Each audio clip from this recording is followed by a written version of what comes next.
Memanfaatkan media virtual, Kantor Perwakilan Bank Indonesia Kalimantan Selatan membuka Gerakan Nasional Bangga Buatan Indonesia dengan menggelar event bertajuk Karya Gawi Borneo tahun 2020.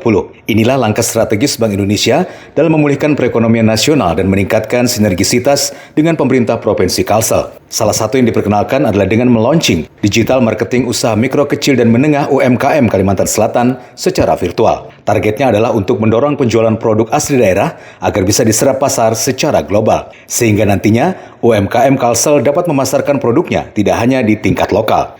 Produk-produk UMKM ini sedikit demi sedikit bangkit dan omset penjualan meningkat ya. Dan kalau udah masuk di pada kesempatan ini blibli.com ya, udah terseleksi ada 20 tadi ya, 20 yang sudah terseleksi. Nah, harapannya para buyer-nya itu tidak hanya orang lokal ya, Kalimantan itu bisa nasional dan juga tidak terlepas dari internasional ya, karena gampang diakses dan bisa diakses dari mana saja, oleh siapa saja, seperti itu ya.